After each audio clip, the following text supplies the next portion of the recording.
Oh.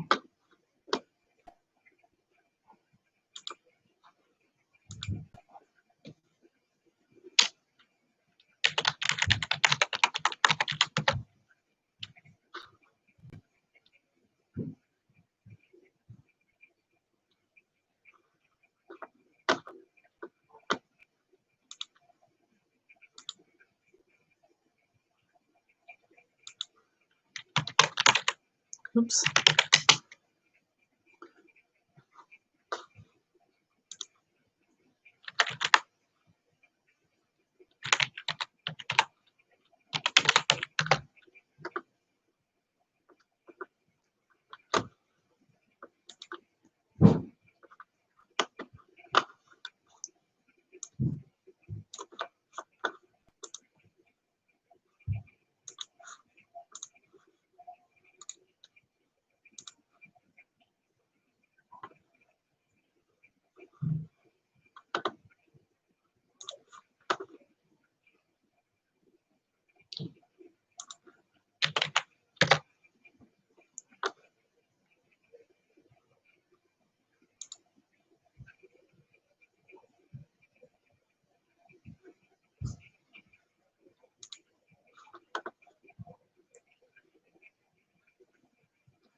Hello, just posting to Facebook.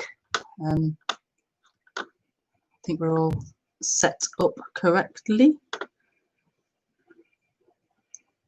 1 2 1 2. There's no microphone movement, but that doesn't always mean it's not working. Sometimes it doesn't show the microphone. Let's just check. YouTube.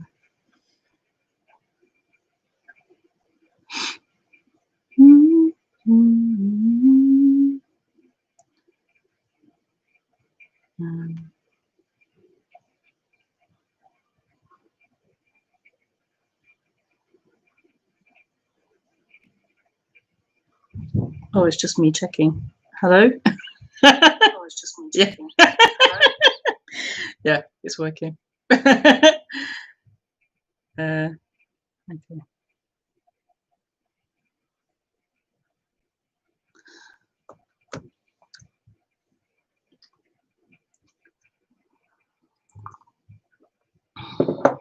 So hello and welcome to the Thursday stream. I do these streams every Thursday, most Thursdays at 8:30 p.m. and you watch on YouTube, and you can ask questions during the stream through Skype, and my Skype address is Rebekah Maroon.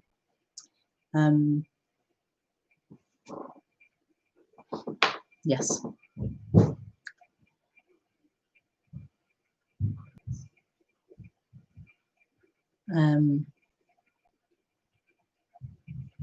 Firstly, I will do an introduction, and then I will go on to Skype to answer any questions. You can either call in or you can write questions.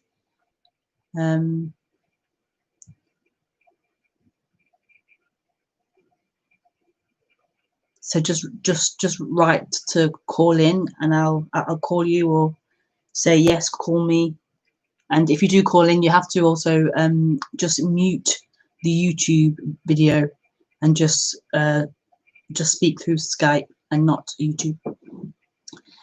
Yeah. I'll just lower the camera.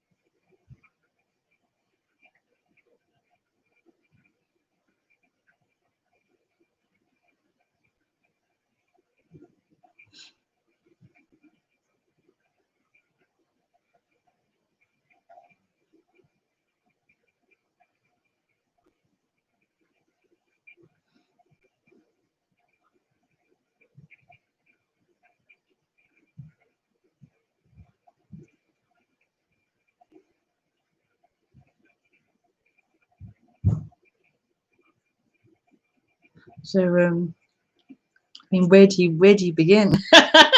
How do you start this thing?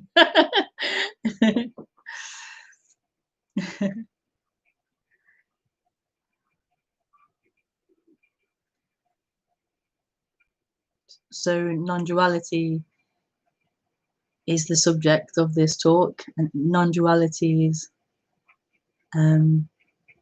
is pointing to this not being two, not being divided into subject, object, that there isn't some body separate interacting with the world or interacting with other things. There isn't something separate. It's not divided. It's not two. So that's non-duality. It's it's not I mean, like, it's not really a subject as such. I mean, you can't really write a book about non-duality. Obviously books are written about it, but you can't really write a book about non-duality or teach non-duality. It's a describing of something that can't be spoken about, that can't be written about, it can't be expressed. So it's really interesting in that you can't ever express it.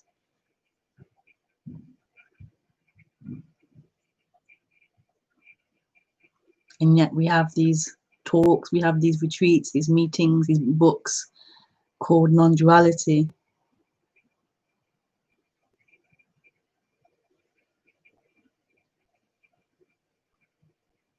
And it's all it's all beautiful. It's a beautiful non-subject. It's beautiful. So I've called this particular talk are you a feeling or a thought or something? Are you a thought or a feeling? I couldn't think of a title, so that just that popped up last second. Are you a thought or a feeling?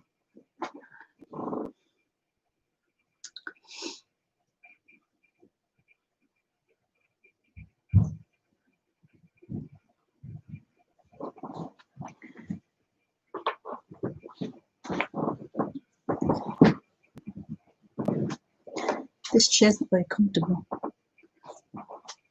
It's not big enough or something.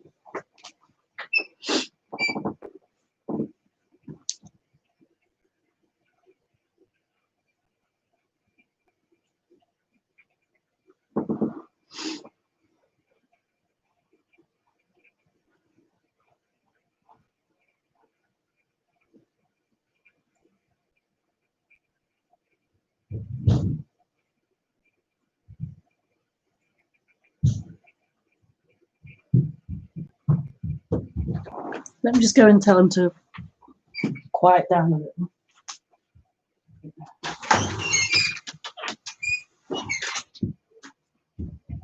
Do you mind not jumping around so much? Can you get quieter? Thank you.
So what non-duality is describing, or what non-duality talks about, is this seeming movement back to what you are, this seeming revealing of what you are.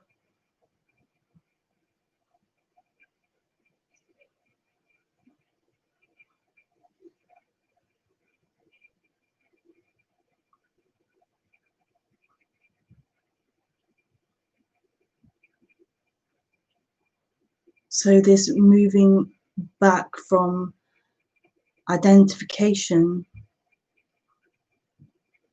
with thought, with feeling, with form.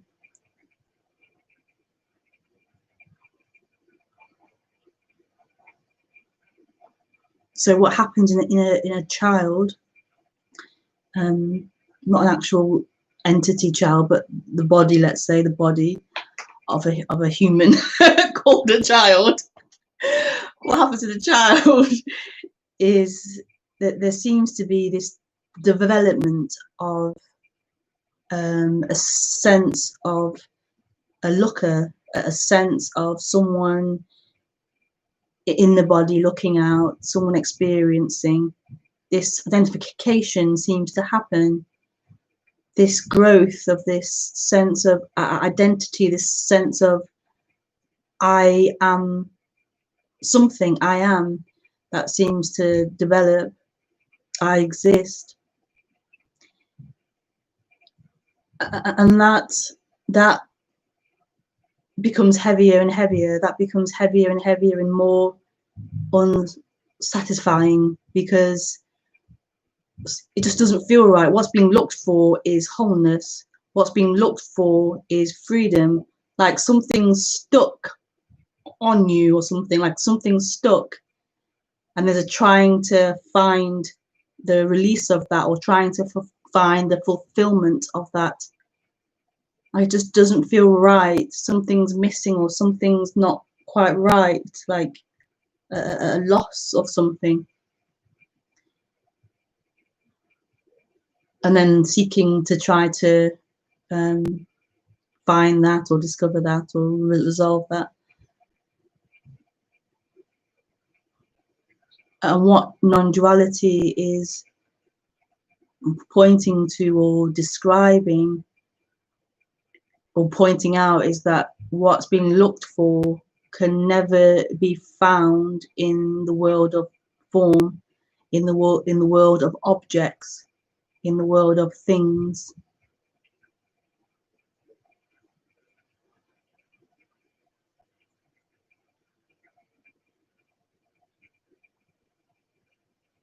And that this is the suffering that humans experience. I don't mean pain, but the suffering that seems to come with being human. This suffering, this craving for something, this wanting desperately of something. What's desperately wanted is what we are, what this is freedom.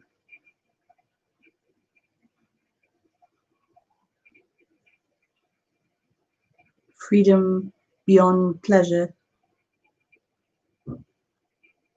Freedom beyond pleasure. So as humans, we work towards pleasure. We work and put energy and effort into obtaining pleasure. And that seems like a normal animal thing to do, to secure financial comfortability, to secure relationships, to secure food, warmth, all those things. But none of those things, like the body needs those things, but none of those things are really what is longed for. those things are always changing and can't be like held on to permanently. Always changing, always in flux. So you might get a great job with a great income, but then, I don't know, the car might break down, or you lose your partner, or you get ill or something.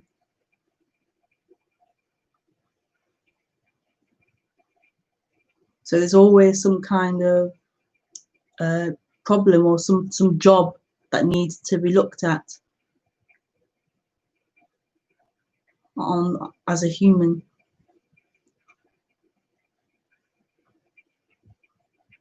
And when we imagine getting out of being human is the answer. So we may see that this life is full of ups and downs and changefulness, and we imagine that getting out of being human is the answer. These things are the problem, and then getting out of that experience of being human is the obvious answer. Escaping being human, the hardships, the temporary pleasures, is the answer.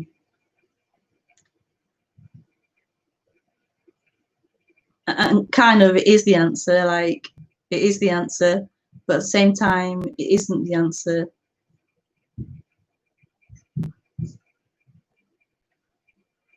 It isn't the answer. There is a freedom available. There's a freedom. What we are is freedom, total freedom, in the midst of everything, in the midst of whatever's happening. So the loss of the job or the partner or whatever, there's a total freedom. That is what we are.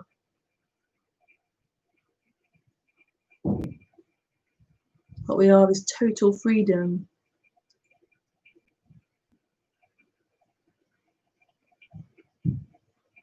So in that way, there's no need to escape anything. There's no need to get out of the experience of being human.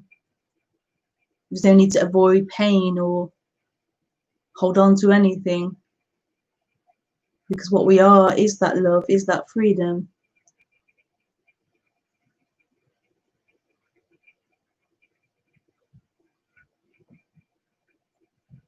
So you could say non-duality is a waking up to that. A waking up to what we are.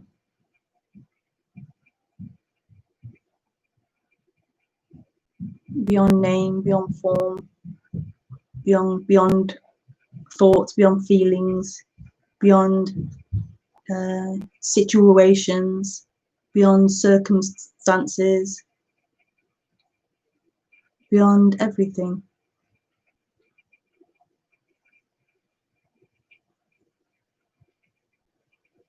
Or you could say in the midst of everything, rather than beyond, like it's beyond it, out of it, but in the midst of everything. It's even deeper than in the midst of, but it is everything.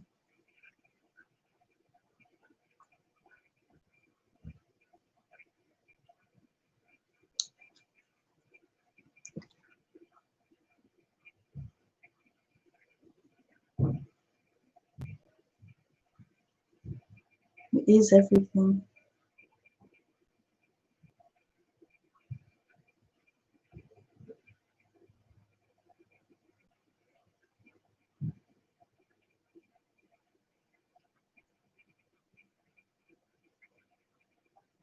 But it feels like there has to be a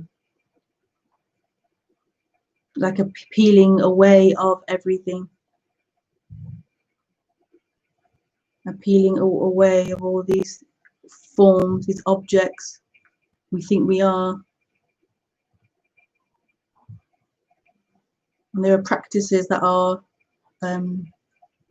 supposed to be about that, like the neti comes to mind, the neti, not this, not that, not a thought, not a feeling, not a experience.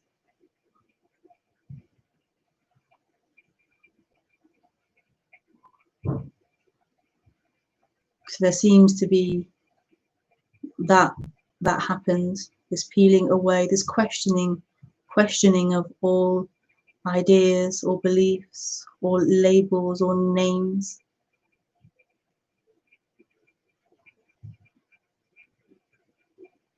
And what is left, a seeing of what is left, and then even a questioning of the seeing of that, like who sees what is left, questioning of everything.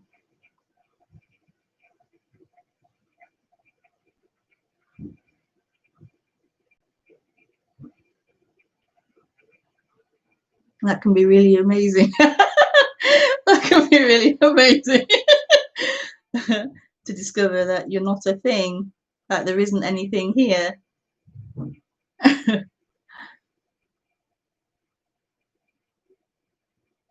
This emptiness, this nothing.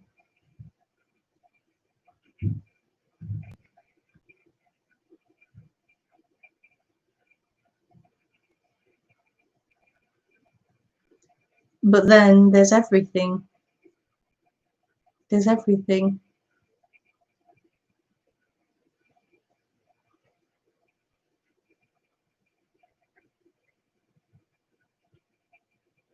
I don't know what that means. Like, there's everything. There's everything.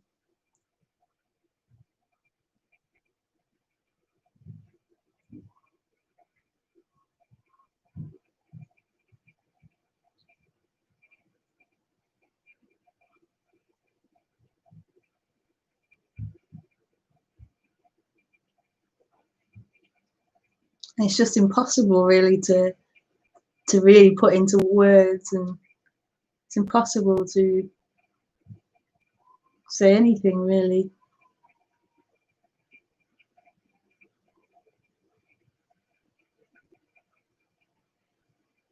But that's what this is.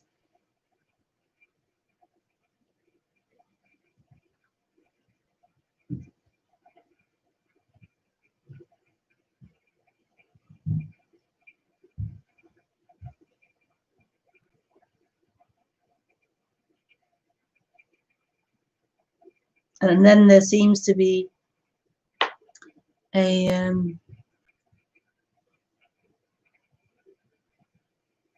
like an integration. I've heard the word you used before, an integration of that, which again just sounds crazy.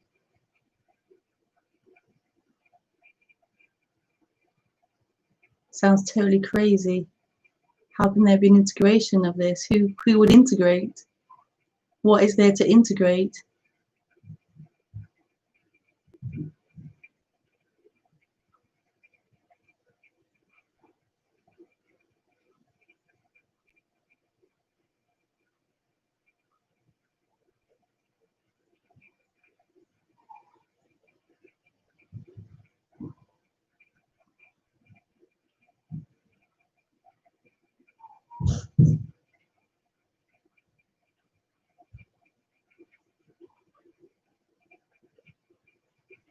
And I have no idea. I have no idea. Such a funny subject. You hear all these things, all these reports about it from different people speaking about it.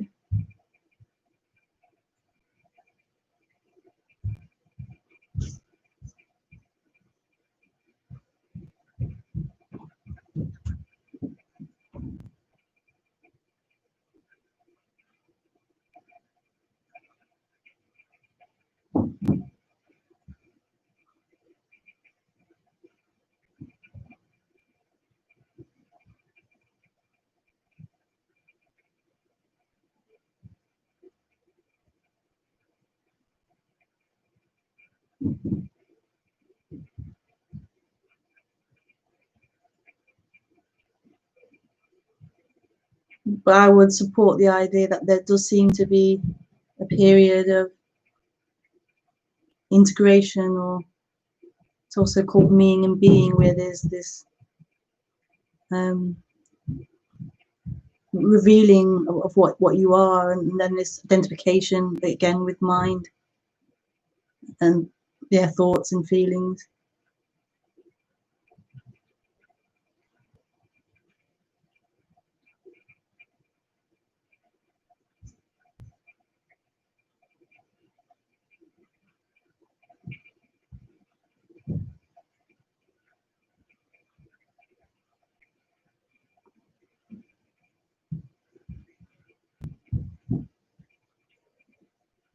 And it's kind of really, really amusing how you can describe it in different ways. You can describe that seeming awakening, can describe what seems to happen, from being contracted, being limited, being a story inside the head, to that not being the reality anymore. You can describe identification with thoughts, to that not happening anymore, to there being this freedom, to there being this beingness that isn't contained in thinking, in thoughts, in ideas and feelings. You can describe it as this changeover, this change that happens, this collapse that happens.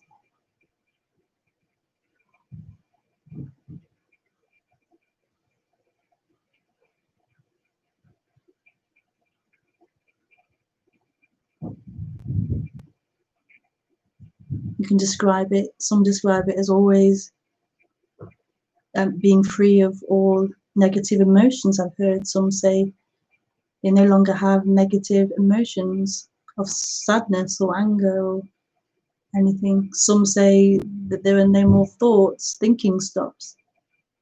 And then others say differently that there is still emotions, there is still thinking.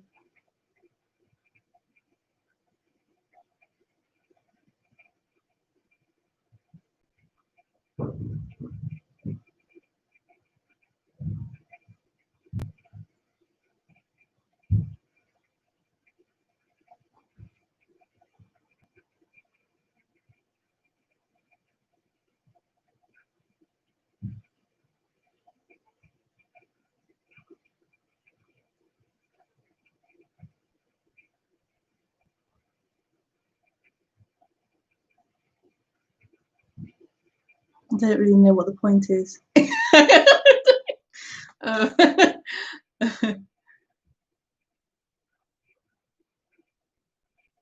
This is just what's coming out. These words, these descriptions, and to hold on to them as being truth, to hold on to them as being accurate or not accurate, isn't really what is being pointed to or described.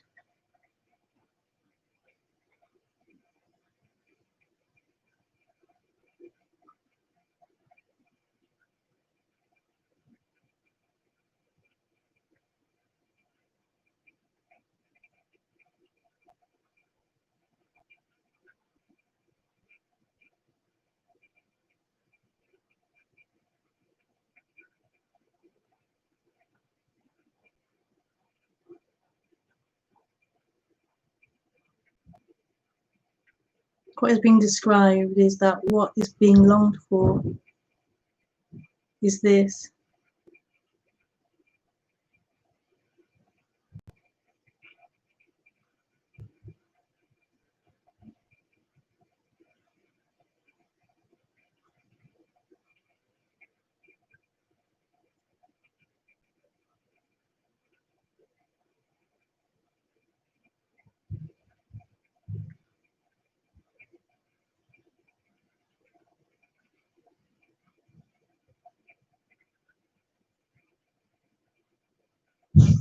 What you are beyond thought and feeling.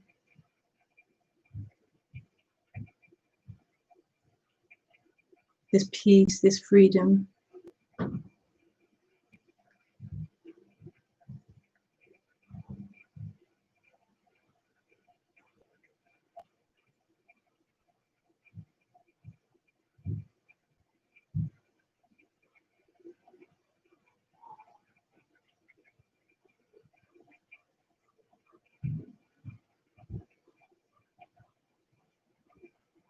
The end of only being a thought or a feeling. The end of that being who you are,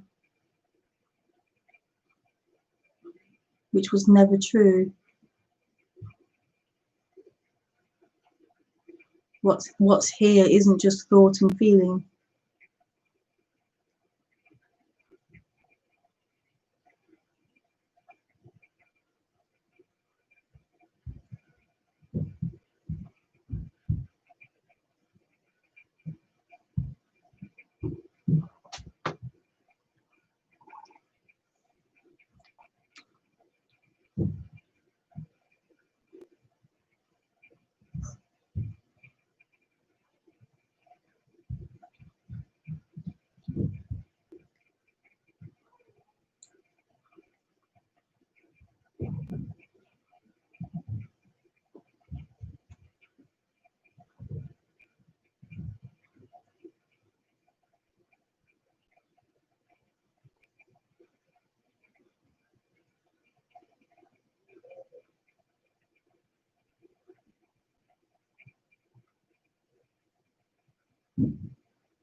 That could be a strange thing to hear if you haven't heard that before. You aren't just thoughts and feelings.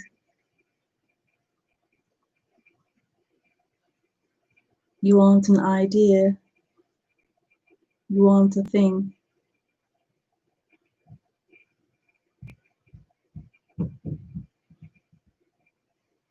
That can be a freaky thing to hear.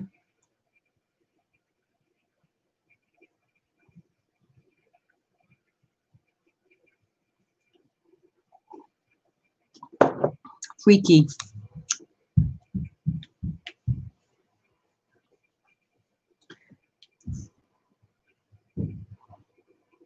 Okay.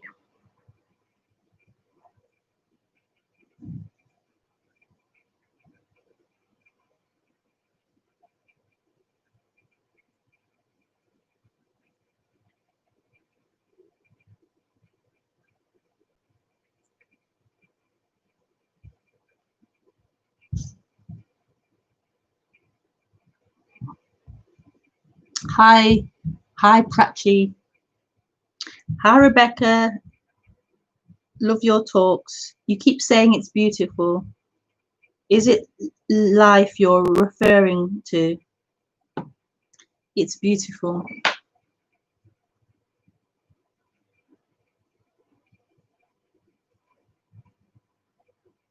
It's beautiful.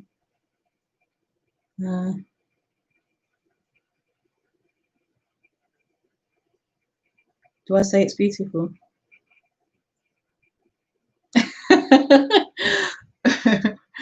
It's so beautiful.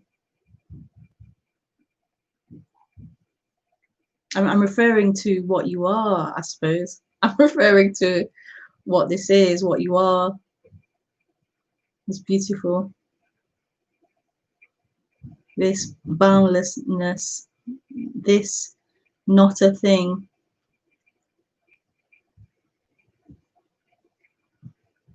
This emptiness, which is everything. Everything. So beautiful. So beautiful. It's so beautiful. So beautiful. So yes, life, everything and nothing.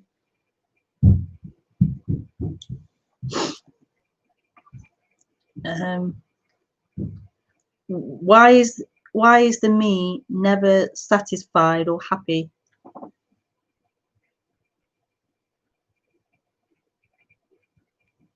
Because it feels like it's lost something. It feels incomplete. It feels incomplete. And so it's seeking, quite naturally seeking to find its other half, its missing part, trying to find wholeness.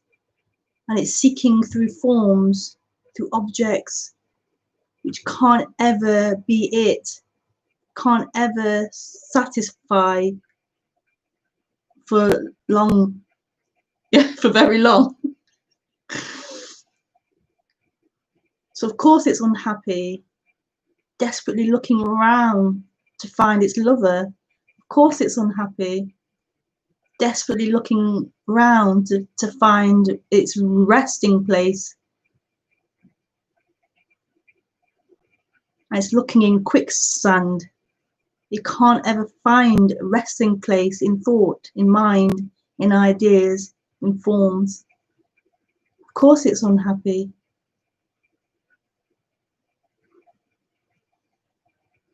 When it gets something, it gets pleasure, it doesn't last. It loses it. Of course it's unhappy. Of course it's unhappy.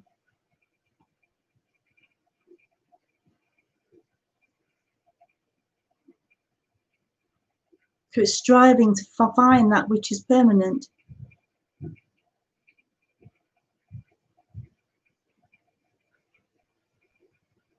But it will never find it.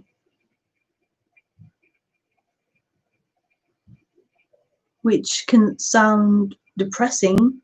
Like if you imagine an actual person and you can never find it, it's depressing. If you feel separate, it might feel or sound depressing to you. That will never find it. But actually what I'm saying, it will never find it because it'll never find it because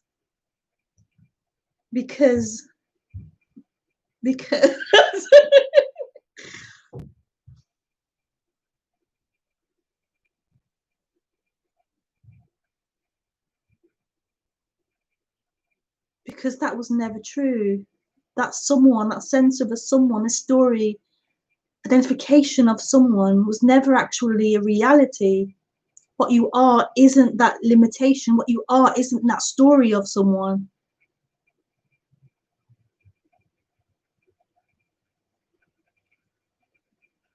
So it not finding it doesn't matter to what you are.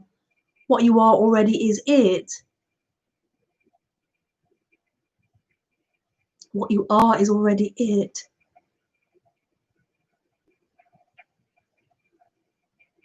So this isn't for the person, it isn't for the character, it isn't for that story of you to find anything.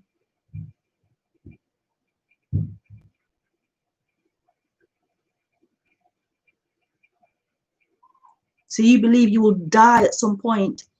So it's of utmost importance that you find it before you die.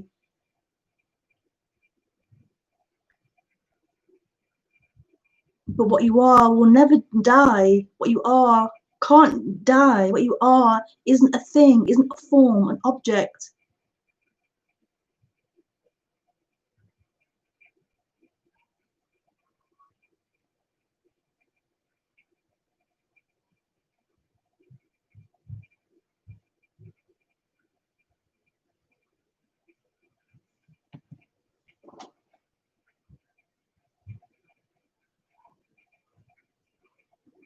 Thank you, Prachi, for your question.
I mean, this is okay. This is okay as it is.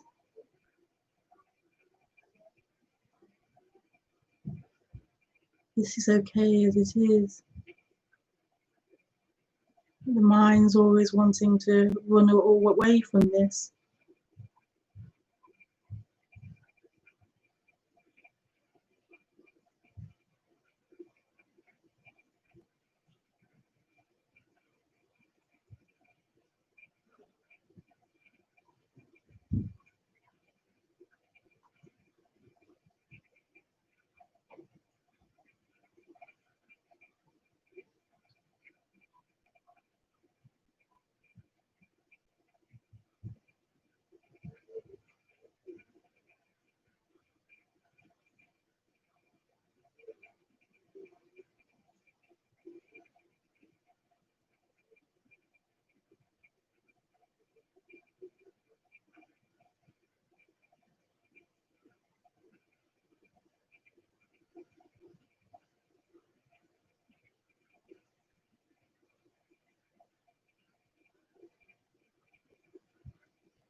They're in my bedroom, I know they are.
So yeah, there's no questions. I'll just give it a minute.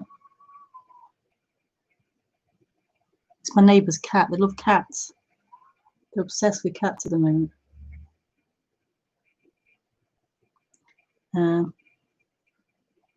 Just give it a minute or 2 or 3.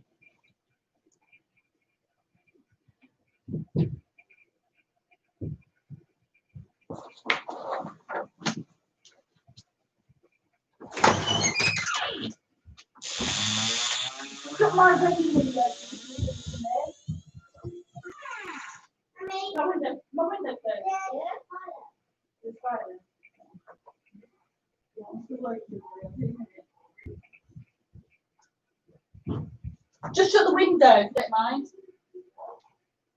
My window? Is it shut? Right. Thank you.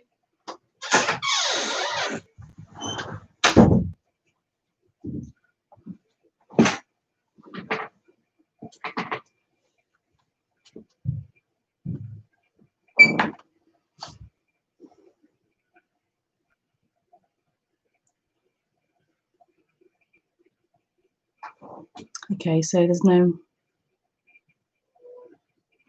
more questions. So yeah, thank you for joining. Yeah, I'm back on next week Thursday, so I shall see them for another stream. But thank you. Bye.